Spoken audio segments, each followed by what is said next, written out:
What's up, everybody? It's your boy Showtimedr.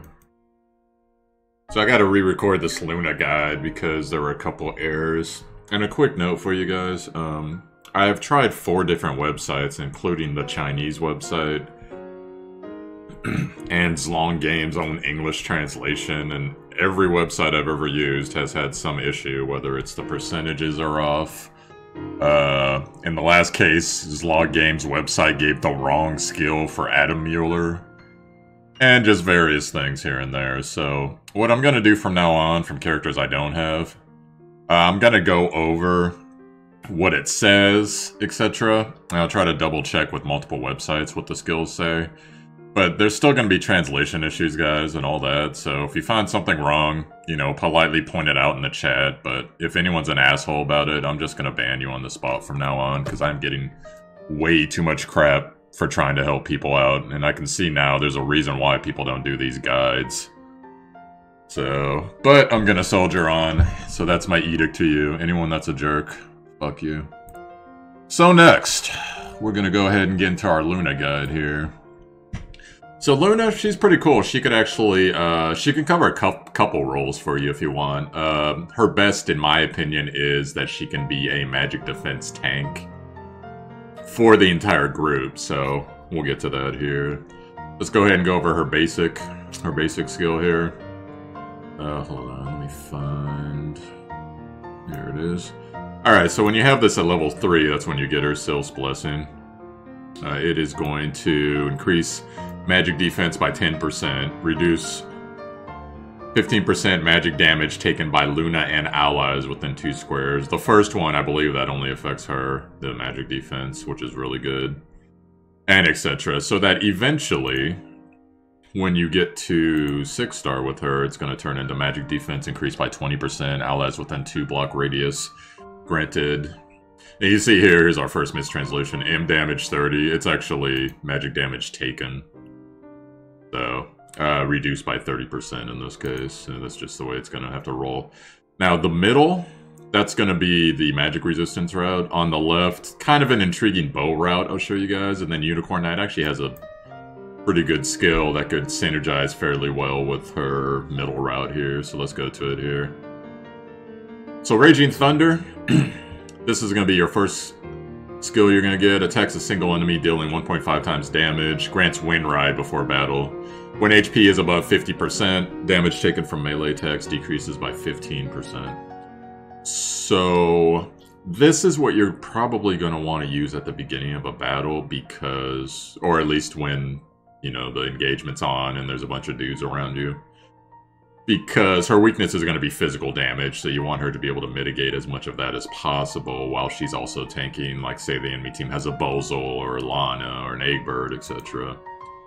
So that's going to be an important skill that you're going to want to cast for that. But otherwise, if you don't need this, like you're tanking mostly magic characters, you know, you just take another skill. It's very simple. And then Wind Spiral. This is very similar to Lead-In skill, except Lead-In skill adds defense and M defense together. But essentially, it replaces her attack with 1.5 times her own magic defense, which, once again, you know, you're getting increase up to 20%. Starts at 10% from her passive on magic defense. And that'll be the primary stat you'll be focusing on, by the way, which we'll get into that later. This lasts 4 turns, so it's a really long buff, but of course, you gotta watch out for dispels. When cast, it's possible to attack again within 3 extra blocks. Attack again, that's BS. They always pull this, I don't know why it translates to attack again, it's actually move again. So, when you cast this is actually pretty good for a... what would you call it? Basically a reposition, etc. So, it's like self-buff. And then you can move within 3 blocks, so you can mitigate where you want to take your reduces magic damage, taken buff within 2 squares of her, etc., depending on what you're doing strategically. Now your troopers, oh, excuse me, it's just your basic Harpy Rider, so you don't have to worry about that right now. So we'll go down to Pegasus Lord. Pegasus Lord, you get...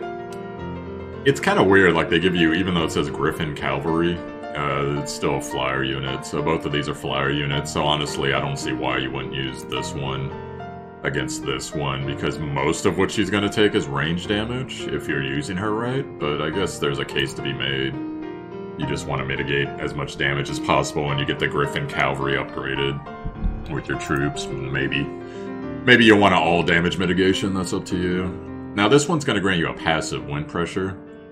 After this troop deals damage, dealing damage to enemies within 2 blocks. Or, excuse me, I should clean that up. After you do a turn that does damage, you will deal damage to enemies within 2 blocks, 0.1% of hero's attack. Normally when it says 0.1, it actually means 1.1, but I think in this case it actually is 0.1 because it's AoE. So if anyone wants to, you know, say otherwise, let me know.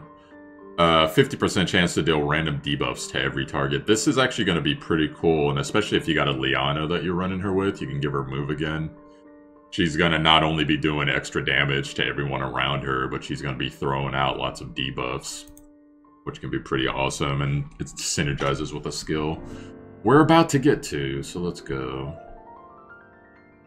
So Pegasus Master. Right here, you get the same troops, but now all of a sudden you do get a cavalry unit, so it's kind of funny. So if you need to tank some infantry units, this guy's here for you. Really good trooper, actually, especially if you get him upgraded to, I forget what they call it, but it's like the next rank of cavalry. Increases your attack. Attack, if you're taking the M defense thing, not necessarily the greatest thing, but the cool part about having a high attack, though, is you do get, where is it? Here we go. You know, it'll be a higher multiplier for her damage if you don't have that magic defense skill up. Turns attack into magic defense, rather. So anyways, and then you should know how Royal Griffin works. Attack and defense plus 30% would be pretty cool on like a hybrid map. If you really need someone to tank magic damage, but there is lots of physical damage, then as long as your soldier HP is above 80%, that can rock out. Now, this is going to be a faction buff for Princess, so if you are running Princess, you can consider this. Attack and defense significantly, blah blah blah. Grants the buff. After dealing damage to an enemy, it's possible to deal extra fixed damage. 15% of enemies' max HP, which... significant, very significant. Now, I highly doubt this works on things like Dragon, etc. But still, overall, that's going to be really good for you. Can actually work in PvP if you're fighting a heavy caster team, especially. So, now the only thing I'm not sure about is it's possible to deal extra fixed damage. Well, if you deal extra fixed damage, does that mean that wind pressure is going to go off again? Not sure, because it says after this troop deals damage, but you know how translations work. So if someone knows the answer to that, I'd be curious to that, if on-proc effects will trigger wind pressure with the debuffs and the extra 0.1 damage, etc. That'd be good to know. Now anyway, so pretty good princess buff. You know, dealing extra damage, even if you put that on someone like a Liana, and Liana does some damage, she's gonna, at the end of her turn, still take 15% of enemies' max HP. That's nothing to sneeze at right there. And then we get the Gale. Now, Gale's pretty interesting. After attacking, 20% chance to attack again. And as you guys know that you use ice in this game, 20%, it feels more like 1 in every 3 turns, like right around 33, 35%. So, not saying that's going to go off that much, but still, if Gale does proc, then not only do you have an extra turn cooldown, you know, you have another chance to apply wind pressure, etc. So, could be pretty good there. So that's pretty much what Pegasus is going to bring you. Now, if you're just going to roll Pegasus for this character, it's highly dependent on how, you know, how your team's built, etc. If you're running Princess, I'd highly recommend getting this. If you're not running Princess, obviously don't worry about it. Gale, definitely a recommendation. Get that extra 20% chance to attack. Wind pressure, definite recommendation. Those extra debuffs and that extra attack out. And then after that, it's kind of... this is going to be more damage overall, the Wind Spiral. Replace attack with 1.5 times own magic defense. And then you can move again 3 turns. But then Raging Thunder, that's going to be better for physical mitigation, so... what you could do, if tanking is super important to you, then my suggestion is You know, assuming there's physical damage on the map, which there usually is in most maps. Do Raging Thunder. Oh, excuse me, I totally messed that up. Let me say that again. If there's physical damage, but you have a tank like a Varg or etc., you hopefully won't need Raging Thunder at that point. So get Wind Spiral, so you can be dealing more damage, and then come down, get Wind Pressure, and then depending on excuse me, depending on what you're doing. If you're doing Princess, get Princess Advert. If you're not doing Princess, get Gale, so you can get the extra chances to attack again. And because the only problem with taking too many extra turns is your buffs go away faster, and that includes faction buff, that includes any type of buff that's going to help you mitigate damage. So you always got to be really careful with stuff like that. Because, like for me, for instance, Sherry versus the faction buff I usually give her is Elwyn's. Sherry will run through all her buffs, and then Elwyn will still have 2 turns on his buff because of all of Sherry's extra procs she gets with extra attacks. So you do have to watch that now. So now I'm going to go over the left tree, which is going to be the bow path. So keep in mind for the bow path. Oops, skip there. Keep in mind for the bow path. You are still going to get this first tree, so you'll get this physical damage, which is pretty good. And then decrease melee damage, which is pretty good for archers as well. Or you could possibly go the magic defense bow builder, which is possible thanks to her passive, but let's get on in here. So when you get to Bow Knight, you know, you're going to get the Horse Archer. Cool thing about the Horse Archer, actually one of the better troops in the game, just because 30% chance to reduce enemies' defense by 20%. Super strong, super good. Right there, as long as you're initiating combat. This one, you know, only if you're in woods or mountains do you even give it a look. And the upgraded, the Elf Snipers, I think they're called. They're actually pretty, I think they take it to 30%. Now this skill, it excited me in the last video, and this is one of the things I messed up on, but I was wrong. Move again. So how it reads, passive. When initiating combat, damage increased by 10%. Awesome. When mobility left is not 0, it's possible to attack again after attacking. So clearly that states attack again after attacking. Nope, move again. So you can move, you can't attack again. It's just like it is with most archers. So unfortunate there, because if this worked, then I would have actually recommended to go get this instead of the 20% extra turn thing, but it doesn't work, so it's just the way it is. But still, it allows you to reposition as the archer, because sometimes as an archer you have to go into melee range, or close to it, just to get a good attack off. And then you need to be able to disengage as much as possible, get back to the tank, get back behind the lines, etc.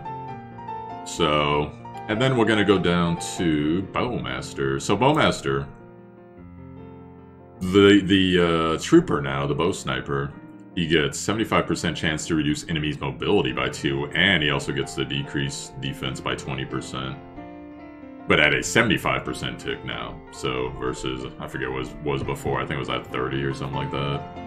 So on decrease, oh excuse me, I said that. And then High Elf, here's the High Elf, he gets attack and defense 30%. So, honestly, unless you have another guaranteed way to get defense down, I would definitely roll the bow sniper as much as possible. Even if, like how do I say this? Even if you're doing her as the magic tank and you have this trooper unlock, I would actually roll the bow sniper just to help your physical DPS be able to do damage and also reduce enemy mobility, which is key in a lot of late game stuff. So those of you that use bow characters, you'll be familiar with Snipe. If you don't know what Snipe is, you have a chance, high base chance, 50% to nullify damage on top of a 1.4 damage multiplier. Can't be dispelled, so that's pretty awesome. So as long as they don't have immunity to that, pretty good chance to go off. Defense command, you know, as an archer, yeah, I mean, it might not be bad, but I just don't see the use of it, unfortunately. So, maybe if you were running her as magic tank and you wanted to throw some extra defense out, regular defense, but don't see it, don't see it. So then lastly, we're going to go to her other tree here, which is going to be the Unicorn Knight. So Unicorn Knight, that's going to turn her into a cavalry unit. Oddly enough. You get the Witch, which is funny, but, you know, it does give you magic damage potential, so it's never a bad thing to have. And then you get the cavalry, so bonus damage against demons. And defense against demons. So this is what I was talking about earlier, Mass Resist. Mass Resist, you're going to get, it's an active skill. Magic defense of multiple troops within range increased by 30%.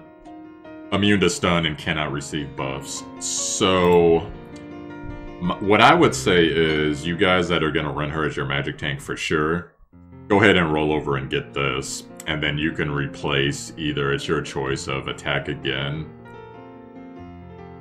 or actually you kind of need the first two skills. So I guess say attack again, because at that point you're going to turn her magic defense into an extra 30% on top of everything it is. She can't be stunned, and they can't block buffs on her. And you're doing this for the entire team, by the way, not just you. So if her magic defense goes up 30%, that means that her attack damage goes up. If you're rolling, there it is right there, Wind Spiral, 1.5 times on magic damage for 4 turns. And then you are now immune to buff, cannot receive buffs. I'm not sure. There's so many buffs and debuffs in this game. I'm trying to remember if there's a way to get rid of buffs. I know you can dispel buffs, but is there a way to block that? Maybe not. But anyways, so that's the logic there. So you'll make her even that much more tankier and do that much more damage. You can actually surprisingly get a good amount of damage out of her. Not a crazy butt tons amount, but still a pretty good amount. So that's pretty much how the skills go. So obviously you want her magic defense to be as high as possible, HP to be as high as possible. If you're rolling, if you're rolling the middle route, defense, try to get her defense up a little bit.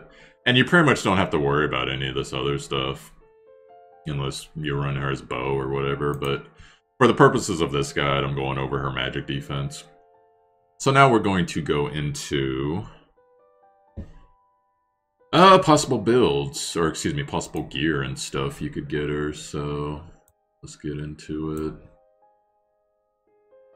So number one, recommended weapon, and keep in mind there's like tier lists, and one guy pointed out in another video, like, well, such and such website says this, this, and this are top tier.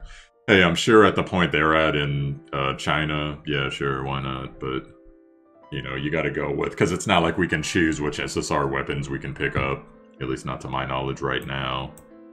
So, anyway, so the blue star, so here's what the blue star does.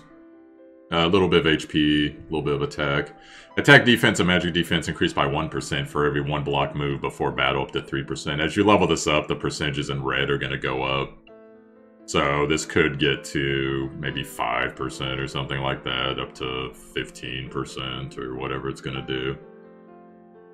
So that would actually be pretty good because you're stacking her magic defense, which in turn stacks her damage and her ability to tank. A little bit of defense, you can help keep her up. Attack if your buff gets debuffed or other cleansed, however you want to say it. And I'm sure there's other good weapons for her, but that's the one that stuck out to me. And then we're going to go armor here, and there's a couple choices. Assault suit, when attacking, defense and magic defense increase by 2%. So should be obvious by now, I won't go over it again. HP plus 1, you get some HP, you get some defense, like most armors. And then also the Twilight armor, which is right here. Just flat, there's nothing really showy about her armor per se. So, magic defense, defense, etc. So we'll get to the helmets. The helmets are a little bit more playful, even though there's only one, though, that really stuck out to me. And of course, I didn't mark where it was, but I guessed it, yeah. So, Njord's Feathered Crown. So check this out. Bullying. HP plus 2%. When battling against troops with less HP, defense and magic defense increases by 3%. Now, that's less HP, so your damage is going to have to do its job there, but the defense and the M defense, that's going to help keep her up and keep her troops healthier. The same thing with the HP. So, I think that's a solid choice for a helmet. Now, one other thing I will say though, helmets in general, a lot of the helmets, like let's try to search one up. They have a lot of proc effects. So it says here, deals fixed damage to enemies within 2 blocks after one enemy dies. There's a couple of them that are like, after combat, an ally within 2 blocks gets a certain buff, or an enemy within 2 blocks. See that, like, nearby ally gets a debuff of some type, or damage, or whatever. What I'm wondering is if that procs her... Damn, I forget the name of the skill, but the skill that basically procs the extra 0.1 fixed damage in a 2 square radius, as well as has a 50% chance to throw out debuffs. Because if it does, then that would mean that you should be running Luna with as many before battle effects, after battle effects as you can. But if it doesn't, then I guess it's moot, so... But anyways, just keep that in mind when you're testing it yourself. So now we're gonna go to Veil of Light. Veil of Light, clearly magic defense plus 1.5. Immune defense, M defense down. You don't want M defense down on her for sure, and defense down either. But, so that's pretty good. And then 6-2, the Goddess tier. I wonder if this is one I accidentally recommended. I think I wrote that down, let's see. Healing effects plus 5%. After taking action, dispels 1 debuff for 1 nearby ally with healing effects of 2 blocks. Oh, actually, yeah, I did actually want those. The Ent's gonna be borderline worthless. Magic defense is good. Healing effects, well, if she's throwing out healing effects and she's gonna be your tank, she's gonna need extra healing anyways. The Dispel is actually pretty good. You can dispel debuffs for a nearby ally within 2 blocks. She's gonna be right there in the front line, most likely. So, you know, you can consider having this on her versus having it on, say, you know, one of your healers or whatever, one of your supports. I'm trying to think, is there anything? Oh yeah, enchants. Okay, let me go over enchants.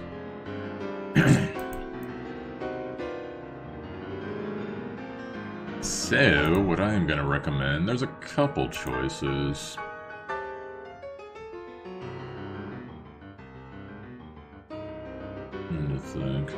So, excuse me, you got Ice here. For those who don't know Ice, 20% chance to render the attacker unable to attack for a turn after battle. Seems to go off about 35%, like I said before. And you get your magic damage, defense up. Or in magic defense and defense up. Not that one. So this one, defense plus magic defense 5. When HP is less than 50%, 50% chance to restore 50% HP after battle. So it's very helpful for keeping her up. So, getting her troops healed, etc. And those would probably be the 2 recommendations I would go with her if you're running her as the magic defense tank. And honestly, guys, that's pretty much it for Luna. Luna actually, I'm trying to get a Luna. I'd actually really like a Luna, but she's very intriguing to me because I do have issues with whenever the game throws at you some really buffed casters. Then I always have to spread out, and it's kind of annoying. And it would be nice to be able to just tank things.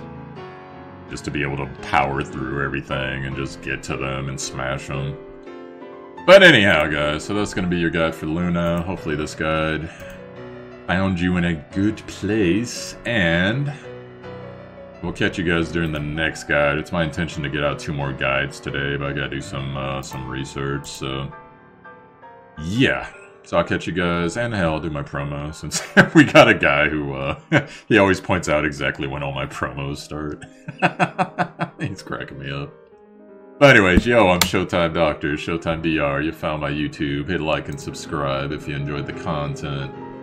Also, check the title info. There's going to be a link to my Discord, link to my Twitch. Discord, you can apparently come in there and talk shit about me, like some people are doing. Blaming me for mistranslations on the official website and dumb shit like that. Anyways, you can come in there, share your experiences, ask questions, etc.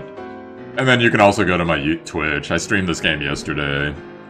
I got the next 2 days off, so odds of me streaming again are pretty high. And yeah, so I'll catch you guys later on. Peace out.